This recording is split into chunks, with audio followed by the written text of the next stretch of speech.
parents. Le matériel est resté à l'école pour aider vos enfants, donc je vous propose de créer des supports pour que vos enfants puissent réaliser les activités mathématiques au mieux à la maison. Voici le matériel dont vous avez besoin pour réaliser la frise. Alors déjà, il faut prendre une feuille blanche, vous allez la plier en deux.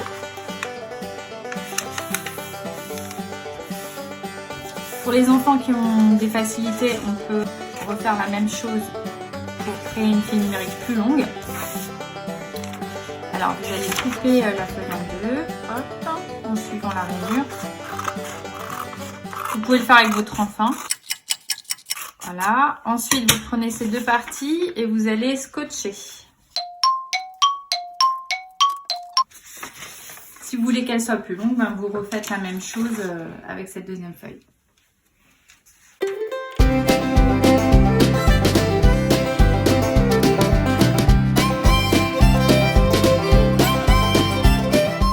Voici la file numérique. Donc là, votre enfant pourra lire les nombres jusqu'à 10 et puis vous dépliez au fur et à mesure de ses progrès jusqu'à 20, 30 puis 40.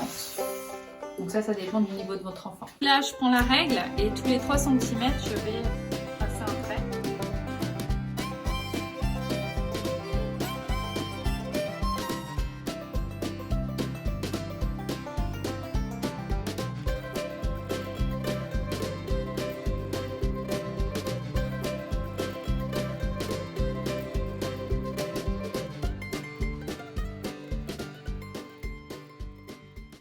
La file numérique est terminée, on va pouvoir travailler avec votre enfant, enfin vous allez pouvoir travailler avec votre enfant différentes compétences mathématiques.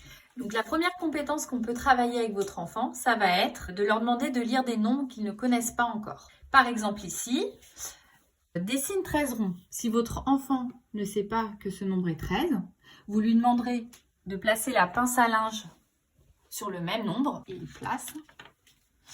Ensuite, en s'aidant de la comptine numérique, il pourra retrouver le nom de ce nombre. 1, 2, 3, 4, 5, 6, 7, 8, 9, 10, 11, 12, 13. Il devra mémoriser ce nombre et savoir donc que c'est 13 ronds à dessiner. On pourra faire la même chose avec d'autres nombres comme le 16. Donc la deuxième compétence que vous pouvez aborder avec votre enfant, c'est le calcul. Donc soit par l'addition ou la soustraction, donc notamment le surcomptage. Donc le surcomptage, ça va aider votre enfant plus tard à faire du calcul mental. Donc surcompter, ça veut dire empêcher votre enfant de partir du 1. Donc je vous donne un exemple avec les doigts. Imaginez que votre enfant doit ajouter 4 plus 5. Il doit partir du 4, le mettre dans sa tête, déplier 5 doigts. Donc ça fait 4, 5, 6, 7, 8, 9. Donc le résultat de 4 plus 5, ça fait 9. On peut faire la même chose avec la file numérique.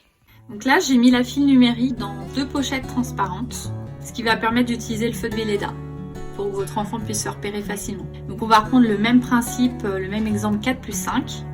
Donc votre enfant va mettre le nombre 4. Et comme on doit avancer de 5, on va le faire en faisant des bonds, en traçant des bonds. 1, 4, 5. Donc le résultat sera 9. L'objectif en fait de cette méthode, c'est que votre enfant prenne conscience qu'utiliser les doigts n'est pas suffisant quand il doit additionner des plus grands nombres.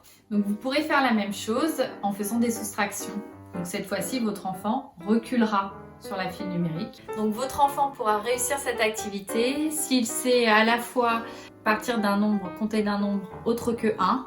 Dites-lui par exemple, compte à partir de 13, compte à partir de 20. Et faire l'inverse, c'est-à-dire compter mais à l'envers, donc en compte à rebours. Par exemple, compte à partir de 12 mais à reculons. Donc 12, 11, 10, etc. Donc j'espère avoir été le plus clair possible. Donc à la prochaine vidéo.